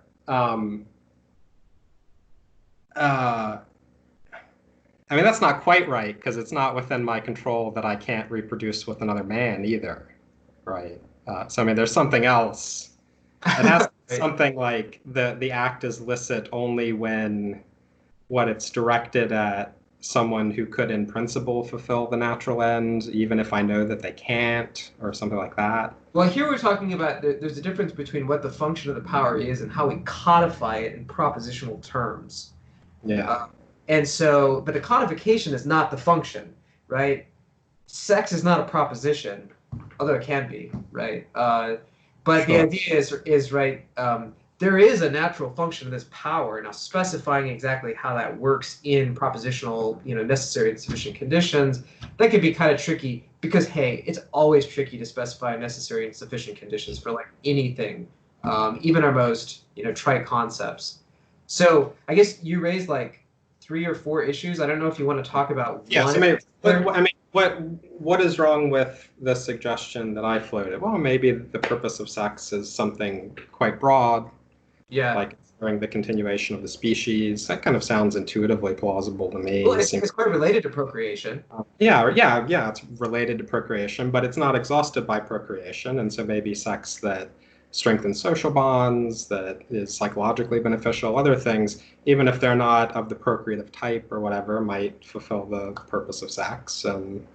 Yeah, okay, so I want to say 2 things. First, one of the reasons why I'd resist that is because it seems like part of the metaphysics of a power is that the good it accomplishes is a good that's within its purview to accomplish. And so it's not a constitutive, it's put differently, it's not a contributive good, at least not in the sense that you're thinking of, but rather it accomplishes the particular good. So I guess that's all very abstract. I have no power to continue the species full stop. And whatever the teleology of my powers is, it's got to be able to accomplish what it's aimed at. Now, one might see broadly human beings' procreative powers as being related to something bigger than the individual. But my individual sexual power, I mean, try as I might. I mean, maybe the power is something like to do various things that contribute to the preservation of the species. Yeah, but that gets too broad because there's lots of things like hunting and gathering that also contribute to the furtherance of the species. So both that good is to diffuse, it seems to relate to more than one power, and it's to... why is that not possible? Well, I'd say if the metaphysics of power, it should be a discrete good for a discrete power, and that's how we're figuring out the ontology of powers is, one good, one power. And so if it's one power and 8 goods, well then why not say it's 8 powers? And so to me, that's one of the ways in which we metaphysically identify is the discrete goods. Maybe discrete functions too, but I would want to say different goods respond to different powers. But also, I guess maybe this is more relying on my sharing with you this Morean appeal to intuitions. For all we know, tomorrow, social scientists are going to come out with this discovery that actually much more than homosexual activity is conducive to social relationships, psychological well-being, etc.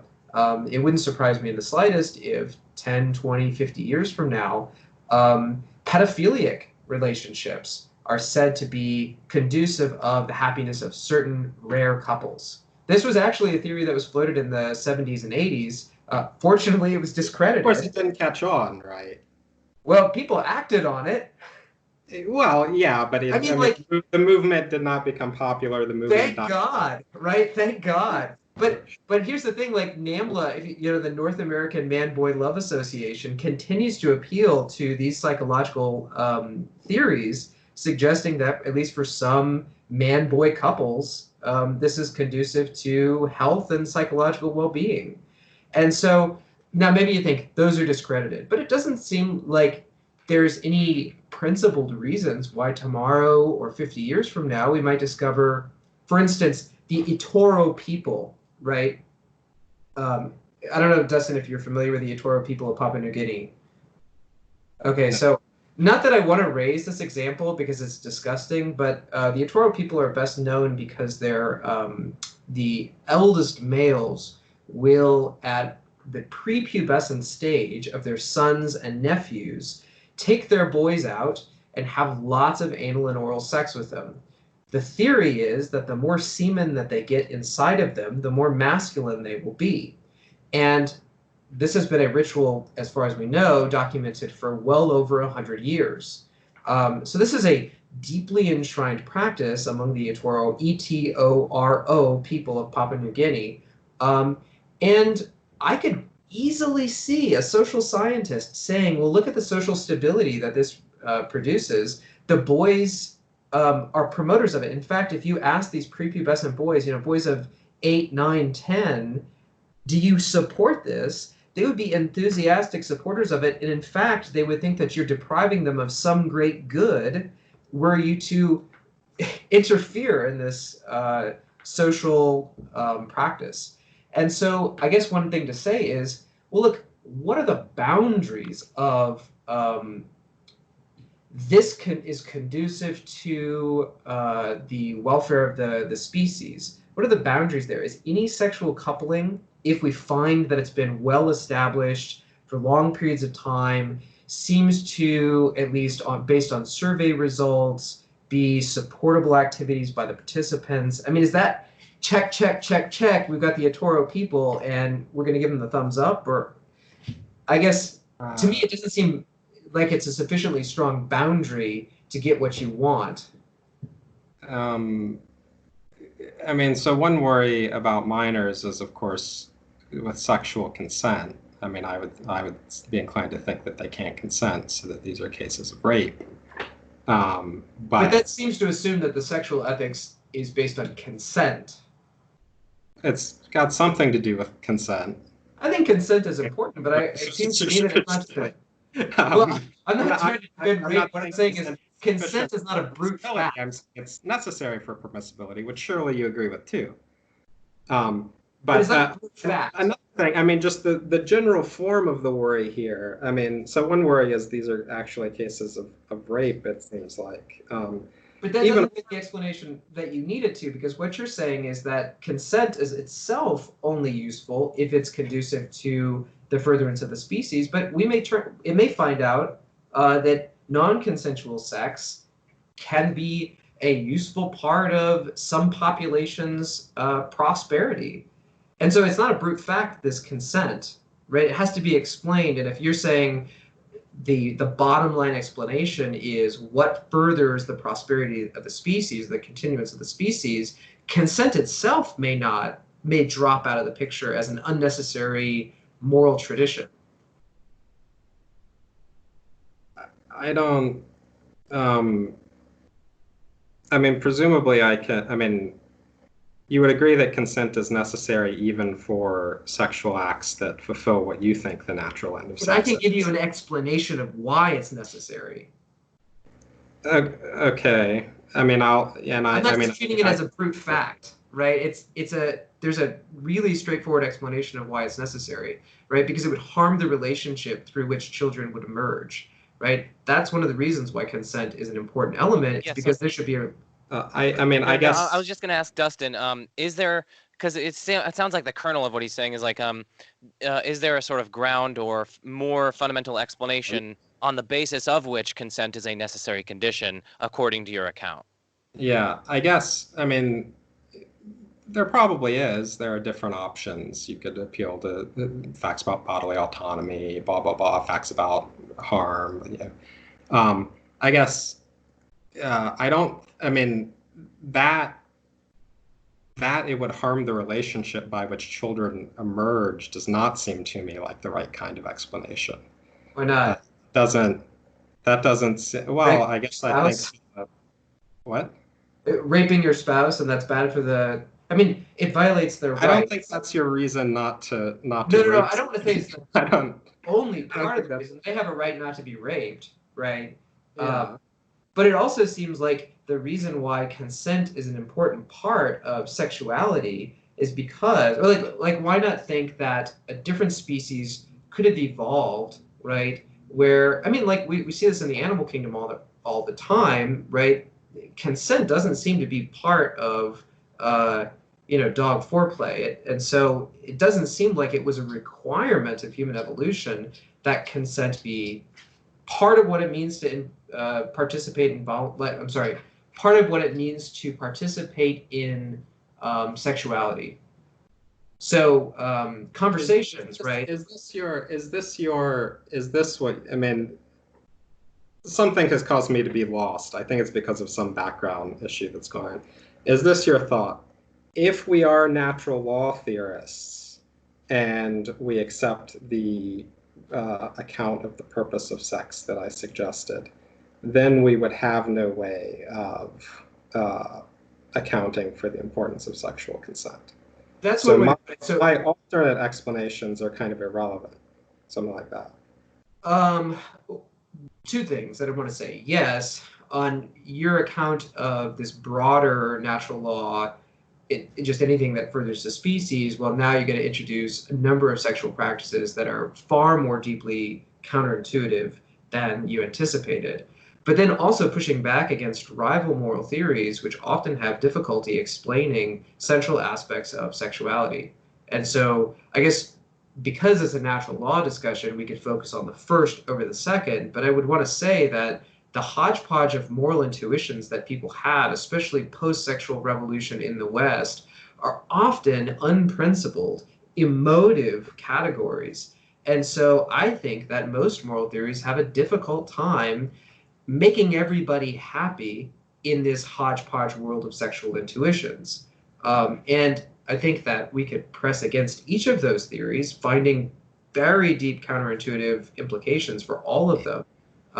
But if we want to focus specifically on natural law, I'd say that doesn't work because it's going to introduce a larger number of sexual activities as permissible than you anticipated. Yeah, I guess my thought was, I mean, again, I'm not a natural law theorist, so I don't think that the explanation for the importance of consent is one that's given in terms of natural law theory. I guess my thought was that a natural law theorist could say, look, this is the purpose of sex, the continuation of the species, let's say. Of course, your pursuit of the purpose of any end is constrained by other things, other obligations, your other ends that you're supposed to pursue, et cetera, et cetera. So rape, being an offense against justice, will be wrong, even if it does, in some instance, fulfill the purpose of sex in that way, right? Are you saying that a natural law theorist can't say that? I guess what I want to say is, well, focusing specifically on that, it seems like that might be a possibility, although it still seems to leave underexplained why it's a violation of justice to have consent absent. I think that needs an explanation. Not to say there isn't one, but theoretically it needs some grounding, and I think that natural law has an adequate explanation for that. But what I was saying is more broadly, there's a very large number of sexual activities that, for all we know, social scientists will come out tomorrow saying, plausibly, this helps the furtherance of the species. Now, some of these, maybe what you want to say is, well, they need to be endorsed by social scientists for at least 50 years. And so the NAMBLA theories are out. The eToro people, well, that's confusing. But maybe we should set the parameters. Social scientists have to endorse it for 200 years. Hence, the eToro people. I guess what I want to say is that, first of all, I think the empirical claims are false. Which ones?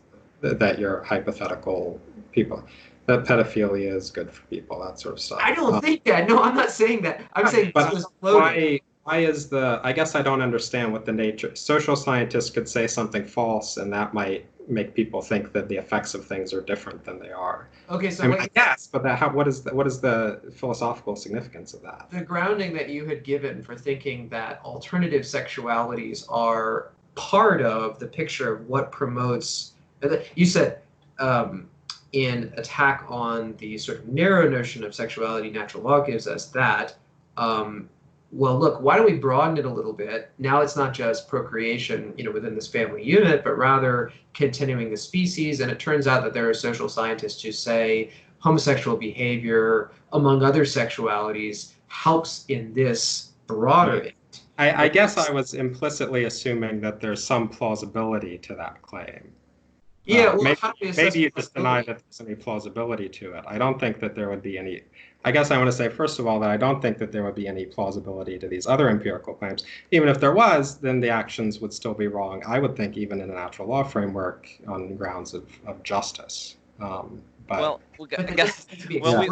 we probably have to kind of wrap this up and I know it's wonderful, and I'm sorry, but we are kind of getting over time, so maybe we can just get like 1 minute from each of you guys, maybe just like sort of closing remarks, maybe about the whole debate or maybe about any particular topic. And so before I do my closer, just like about 60 seconds, try to restrict yourself. I guess we'll start with Brian and then turn over to Dustin. Okay, well, I really appreciate this debate. I find it fascinating. I really enjoy discussing it. So I thank you, Dustin. I feel bad. In my opening remarks, I anticipated saying off-the-cuff responses are never going to be as good as the sort of responses I could work out at leisure after reflection. But my hope is that at least gesturing at some lines of response will give the audience some notion that natural law is not a philosophical curiosity, nor is it some moral theory wedded to a religious tradition, but it's a viable live option today. That's not to say that there's not some areas that it could be more fully worked out, but I think that that's true of any research project. And so I thank you, Dustin, for highlighting some areas of further development, and I really enjoyed the conversation. Yeah, Dustin? Oh, yeah, I don't know. I hadn't planned any closing thing. I mean, I guess, yeah, it's clear this is a very alien framework to me. And so Yeah, I guess yeah, I mean, I hope it's been helpful. I feel like there are times where I still don't understand elements of the view, but yeah, I mean, yeah, I don't know. Maybe that's all I have to say. I mean, No, that's good. That's good. Well, yeah, thank you guys both so much for joining me and having this conversation. And I definitely hope the audience was able to benefit from various aspects of it. And so, yeah, I guess what's left to say is that I'm Joe Schmidt, and this is The Majesty of Reason, and peace out.